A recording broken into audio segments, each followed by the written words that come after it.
Sandra is a West Coast poet, teacher, and artist. Her poems have appeared in numerous journals and anthologies, including Rattle, The New Verse News, The MacGuffin, Spillway, and Light on the Walls of Life. For the Ferlinghetti Tribute Anthology also. She's won many awards for her poetry and haiku, which took second and third place in the San Francisco International Haiku Contest. That's a big yay. Her collections include Looking Glass Heart, Finishing Line Press 2016, Road Worrier, Finishing Line Press 2018, Xylem Highway, that's from Main Street Rag 2019, Finishing School, Kelsey Books 2023, and is it Rara Avis or Avis? Avis. Okay, Rara Avis, a full-length collection also from Kelsey Books in 2024. She's been nominated for a Best Shorts Fictions Award, Best of the Net, a Pushcart Prize, and a 2023 George Garrett Award. And she's locally famed for the monthly series Rivertown Poets and hosts Zoom readings every other month, alternating with live readings at the Aquas Cafe in Petaluma. And she's also very heavily involved with California poets in the schools for the past 10 years, and she's a wondrous voice. So rather than let me meander on, I'm going to cease that and turn the mic to you, my wonderful friend. Thank you so much, Dan, and everyone for being here. I love all the poems I've heard tonight. So powerful, and I feel so at home here. As you said, Nicole, this is a place where you can be real, and I really feel grounded and at home, and that's no small thing. Well, I'm going to read from my two newest books tonight, Finishing School, which was about 2 years ago, and then brand new on Rara Avis. But before I do, I wanted to start with a couple of haiku. I just received this. It is the San Francisco Haiku Anthology, and I'm excited to have 3 haiku in here. The first one, Conjugal Visit, where the creek meets the river. Sheltering in place, the din of silence. And the last one, in the silvered mirror of 70, I find myself. Now I'm going to start with the poems from the books, starting with Finishing School. All right. This first poem is called East Side Story. Hands on our hearts in the dark theater, a gaggle of 8th grade girls slouch in the schwitz bath of our collective awe. As Tony and Maria embrace on the balcony, we taste their forbidden love, sweet and tart as new strawberries. Huddled beneath the triangle scarves we sewed in home ec, we hold our breath through the kisses, grip forearms at the rumble, exhale through the dance numbers. I want to be in America bursts from my throat as I wash the dishes, sweep the house, or turn the soil. Bail bond shops border dress marts, blooming with quinceañera dresses, turquoise, yellow, and red. They bind my heart to the drama, like the rick-racked skirts of island dolls that whirl across the IMAX screen of memory. Are we the same girls who flirted with Ouija boards at seances on the bottom bunk at summer camp? The ones who danced with lead-tongued boys at socials in the rec hall? So little has changed since then. Everything has changed. Thank you. And the next poem is called Continuation High. I'll give a light trigger warning, nothing direct, but it does refer to abuse and difficult things. The 4th graders are on the fence about poetry. They lack confidence, unlike the 3rds, whose papers fill with unicorns and rainbows. The 5ths, already bored, drape their arms along their desks like elders lost to barca-loungers. I pull rabbits from my hat, invite the goddess in as special guest, teach them onomatopoeia tag, a game I made up just before class. Some will write their hearts out before life betrays them and parts them from their tenderness. When I walk in, the high school kids are texting, feet on chairs. They're my hard-to-reach group of troubled teens, already sorted by the school-to-prison system that's paid to keep them down. I read them Jimmy Baca's poems. Their eyes roll up. Some snore. But wait, there's a minute shift in the weather of the classroom. A slightly straightened spine, an itchy pen begins to scuttle across a page. There's a sudden silence that descends. I ignore the jeers, the fucks and hellas that ricochet from vinyl walls. I know this school cares more about their souls than what they say. Throwaway kids, some already mothers rocking babies in the nursery down the hall. Kids with meth-head fathers, cocaine mamas. Abuse blinks like a marquee on the back wall. 10 minutes before the bell, I ask if anyone would like to share. The same girl always volunteers, pours her pain into the small container of the room, uncanny smile across her face. After a pause, others follow, just a few. In time, they learn to trust me, or at least to know I'm on their side. Many scribble, "Do not publish," across the page. I collect their papers, tuck them in my bag, and promise to return their poems next week. I sigh. It's another day in paradise. Moving along, thank you so much. Moving along to Vera Avis, all bird-themed poems. Big Blue. My in-laws dubbed him Big Blue, counted on his regularity like the morning paper's slap against the screen door. While Bob gutted bass in the outdoor sink, the heron glided in on silent wings and took up his post where the grass sloped down to kiss the slough. We'd unload the boat and hand up our measly string of fish. Blue watched with solemn eye, mind married to his motive. He wore a coat of cornflower with a hint of slate rubbed in for dignity, the most brilliant male I'd ever seen. Poised on one leg, head cocked for listening, awaiting the first of many trophies like a puppy after training. Bob would perform his Ginsu magic, a ritual of fins and entrails. Blue snatched each fish out of the air, a juggler who never missed a catch. Bob loved him like a prodigal son. Maybe it was his wildness or the keenness of purpose, the one he and the wife lost years ago to lazy boys and 5 o'clock vermouth.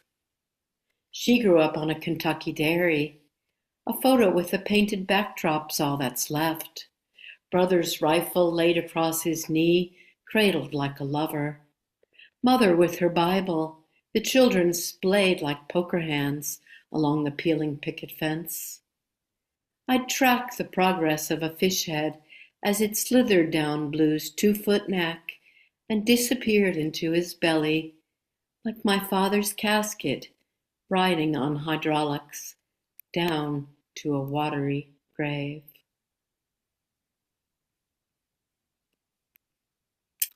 All right, next one is a love poem. It's called Forget Me Not. At 8 a.m., I cruise the slumbering neighborhood, silent under its green comforter. At the fence line, I spy the turkey clan, 13 strong, coaxing worms from a scrabbled patch of ground. I want to tell them there's a virgin hillside here, teeming with life, but they never look up or question the clouds, the fecundity of soil. In the evening, I stop for them on the boulevard, drunk barflies zigzagging across asphalt, peppering the air with feathers. The young bring up the rear, the blushing scrotums of their waddles swinging like pendulums. I lift a hand to my neck and finger my own crepe-pink skin while I absorb their dharma of slowness, savoring, wanderlust. I know that you have seen them too. I signal to you with this forget-me-not. Thank you. Let's see. The next one is Calling in the Allies after Ellery Akers. If you ever get a chance to take a workshop with Ellery Akers, she's in the kind of North Bay area, Mendocino area. She's wonderful. The world is a thrush with a broken wing. I carry it to safety. I call in sage bundles and native drums. Earth's waters are tainted. I wipe their tears on the white skin of birches. I call in the wind to kiss away the sting. I call in the barn owl to chalk the sky with symmetry. I call in grandmother's scorched apron for gathering chestnuts and windfall plums. I call in the World Book Encyclopedia, whose glossy pages filled my mouth with cardinal, cedar waxwing, and hooded oriole. I call in the children planting seeds in Dixie cups, who thrill to pygmy beanstalks sprouting from soil that climb classroom windows. I call in the black bear, a trout in its jaw. I call in the red vixen, slipping through the neighbor's fence. I call in rain's cool cheek, washing us clean. All right. The next one is called Naked Ladies. I wrote this at a California Poets in the School symposium that was in San Juan Bautista. We stayed at a Catholic retreat center, and I got up early one morning and walked the Stations of the Cross. Just thought it was interesting symbolism and very foreign from the religion I grew up with. At dawn, I walked the Stations of the Cross in my tie-dyed dragonfly dress. Nabokov's white moths flit through my head. A pair of does cross the path, veer close. I croon to them and toss them my apple core. As I walk, I meditate, mind filled with the musk of sage and rosemary for remembrance. I come to the stucco rectory, blanketed by naked ladies. The irony makes me laugh. Pink lilies, arabesque in tutus, sweetness titillates my nose, brown stems like legs in 40 stockings. Father Giracelli lives here, the priest who chatted us up at lunch, smiling through his polo shirt disguise, outlining his family tree, 5 generations of Italians traced back to a crook in Genoa. The word sticks in my craw, crooked crock. I think of Jacob with his rough-hewn staff. We're all crooked in some way, bent, broken, neurodivergent, our flaws worn close to the vest are on display. Like Gareth, the poet with 3 strikes, or so he said, young, autistic, transgender, who slammed it at the open mic and stole our tongues, his hands white doves that soared then quavered at his hips. We're all crooked and amen to that. I linger at the frog pond's wild knot, inhale the rasps of ducks and black-tailed kites. I write a letter on the sky. Dear Father, you've got to love the crooked with the straight. Then pause before a makeshift shrine, a white stone effigy of Mary, hands cocooned in prayer. 2 girls in nun's garb flank her, and a small boy with a wooden staff, who looks like he's done something bad, like dipping their braids in the inkwell or kicking the dog. Beside him, the omnipresent lamb, Agnus Dei, emblem of innocence. Pink lilies cluster around their feet, waving from cottage cheese containers. I picture the father sequestered in his rooms, wrestling with his private demons, while the panoply of crooked life raps at the gate, wanting in. Thank you. Okay, a few more. Um, this next one is a poem about my father called Morning Glory. Oh, by the way, on Naked Ladies, I was there was no service at this retreat center, and I didn't have pen and paper, so I had to like chant the poem as I was writing it on this walk, which was very difficult because it's a long poem. This next one is Morning Glory. In the faded Polaroid, you stoop to lift a maple sapling from a plastic pot and set it in the yard beside our 50s rancher. Your fingers gentle bush and flower, your eyes trace the parabola of sweet gum's arching crown, its spiky balls and late spring down. Your hands deal flower bulb surprises, amaryllis, tulip, cyclamen, and seeds for a strawberry patch I call my own. While you build the fish pond, I watch your city biceps roll small boulders from the country square to the yard. Admire the way you ponder each one's placement, feng shui before we knew the term. Morning glories and black-eyed Susans scale the fence at my request. Sundays you rise early, float among the mantises and lacewings in patched pants and a Panama hat. Your suits and loafers waiting in the closet for a Monday father to put on. You tinker with the roses, tag each plant, chirp with the cardinal and call and response until mom's voice impels your trance and calls you back to lists and chores. Welcome. Ode to a Deer Carcass at Rush Creek. That day we hiked along the slough, calling out the names of birds, blue heron, kite, Canada goose. I never knew Grace would save the best for last. We climbed steep hills, watched open-mouthed as flocks of seabirds, tails in their bills, helixed round the sun, boomeranging back again. A king snake scissored through the dust. Alligator lizards did push-ups on rocks, strutting their six-packs. Already drunk on beauty, I ran my fingers up a dead tree's spine, home to woodpecker generations, BB'd with holes like a shooting range. I never knew Grace was saving the best for last. On our final leg, splayed on a grassy altar, you lay on your side, bleeding like Jesus. I could read the stigmata like a pomegranate slice tattooed on your shank.